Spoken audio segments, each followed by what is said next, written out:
Seja bem-vindo ao podcast Planos de Saúde Digital. Eu sou Marcelo Santos e vou conduzir a nossa conversa de hoje no modelo Drops, aquele que é um pouco mais curto. Hoje nós vamos falar sobre características do consultor de vendas e eu vou trazer duas para a pauta aqui, duas para a nossa discussão, que não são as mais comuns. Quando você faz uma busca na literatura ou em alguma ferramenta de busca, inteligência artificial, buscando aquilo que um consultor de vendas tem que ter, estas duas características que eu vou trazer não são as principais. Em alguns casos, elas sequer aparecem. Vai aparecer muito a questão da importância atual da venda consultiva, da pessoa, do consultor de venda ser consultor de fato, de buscar entender a necessidade do cliente, como o produto supre, talvez ter que adaptar produto, coisas nesse sentido.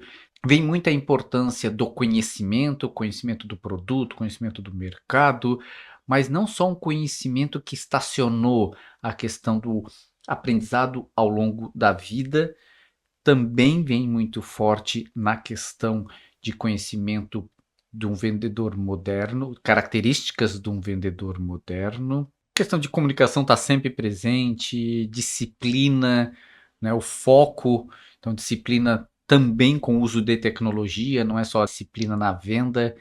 A maioria dos consultores de venda tem a disciplina na venda, mas acaba não tendo nas ferramentas de tecnologia, especiais aquelas que são de cunho gerencial, por exemplo, o CRM. Então, o consultor moderno traz um conjunto de características. Porém, como eu falei, as duas que eu trago saem um pouco deste radar tradicional, porém eu julgo que são muito importantes, em especial na venda para planos de saúde. E essas duas características são empatia e impulso do ego. Empatia fica mais fácil de a gente entender já de cara ao ouvir, né? Ele não dá tanto esta questão da possibilidade de ter diversas interpretações.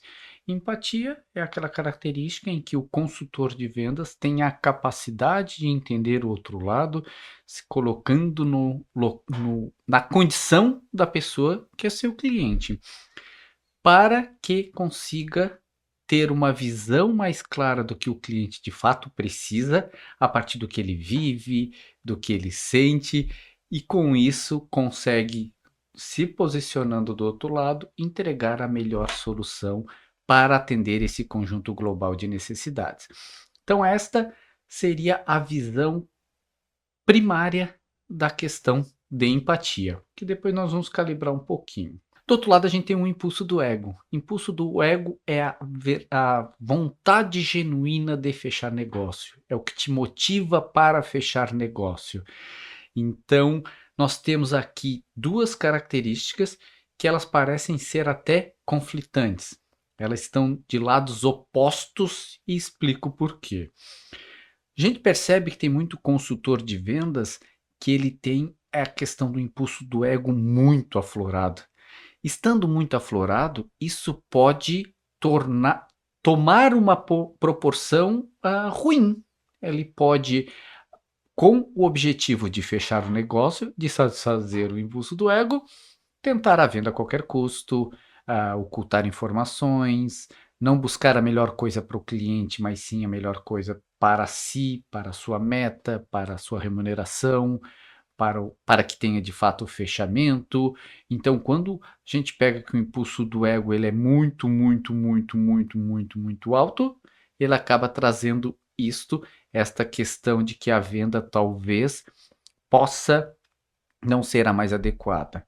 É o tipo de consultor de vendas que bate todas as metas, porque ele vive para bater metas, mas pode ficar terra devastada depois, né? Pode ficar aquela questão de ter que quem cuida do CS pós-vendas, atendimento ao cliente, acaba tendo que consertar, juntar os cacos do que fica pelo caminho.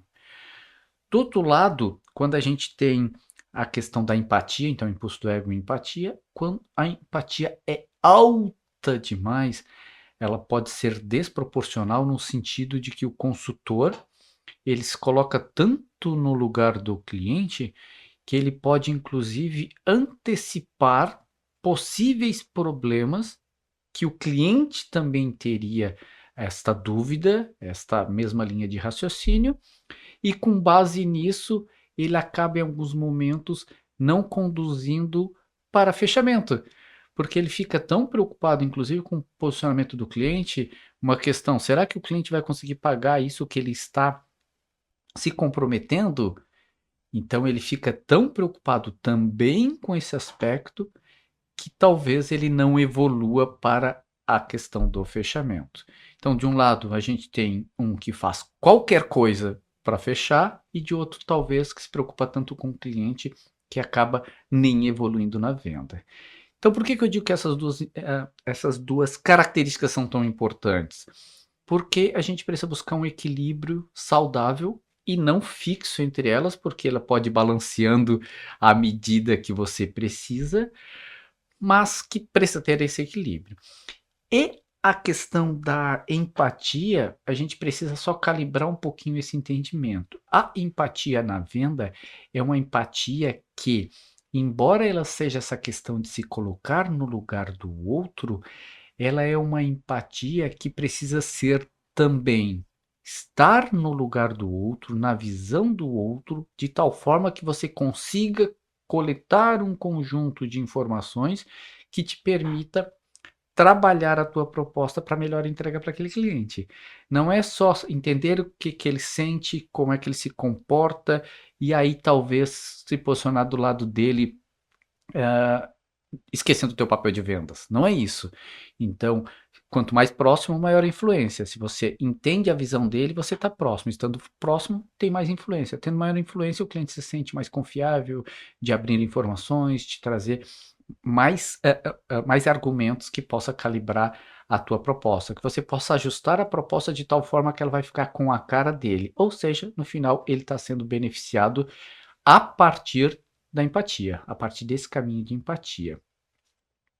Impulso do ego, então, se a gente consegue calibrar o impulso do ego, baixar também essa questão de tudo a todo custo, mas mantê-lo latente, porque esta questão de querer fechar o negócio, ela tem que estar presente a todo momento, até porque as metas existem a partir desta questão, ou talvez vice-versa, tanto faz, mas tem que ter essa questão do eu quero fechar, eu vou fechar, esse negócio eu vou atrás, e quando junta essas duas forças, fica uma artilharia muito grande, porque eu consigo, para fechar o negócio, para satisfazer o impulso do ego, trabalhar muito com essa questão da empatia, de entender o cliente, de juntar os dados que eu preciso, de estar próximo, de que o cliente se sinta confortável para abrir as informações que você precisa, informações que precisa para a melhor proposta, e aí você consegue entregar a melhor proposta. Entregando a melhor proposta, tem uma chance maior de você fechar e satisfazer o impulso do ego. Então, trazendo esses dois conceitos juntos, equilibrando, em algum momento talvez vai ter que ter maior impulso do ego, uma meta mais arrojada, alguma coisa desse gênero, mas não pode esquecer da empatia. Em algum momento, uma situação mais delicada, de um produto mais delicado, talvez você tenha que ter mais empatia, mas não pode esquecer o impulso do ego. Então, minha dica de hoje é isso. Dentre as características, todas são muito importantes e valorizadas. Eu gostaria de trazer essas duas fora do radar e gostaria que você olhasse para si. Como é que você está com essas duas? Está conseguindo balancear, ter mais de um e outro? Então, talvez precise um exercício, se fizer sentido, para ajustar isso. Espero que você tenha gostado do episódio, que tenha feito sentido para você o que eu trouxe aqui. Para mim faz muito sentido, por isso que eu selecionei essas duas características para trazer. E em breve nós vamos falar um pouco mais sobre características do consultor de vendas, e aí a gente vai dar uma rodada em todas as características que são as principais que se fala mais comumente no mercado. Quis trazer essas duas porque estão fora do radar, mas para mim fazem muito sentido. Um abraço, até a próxima.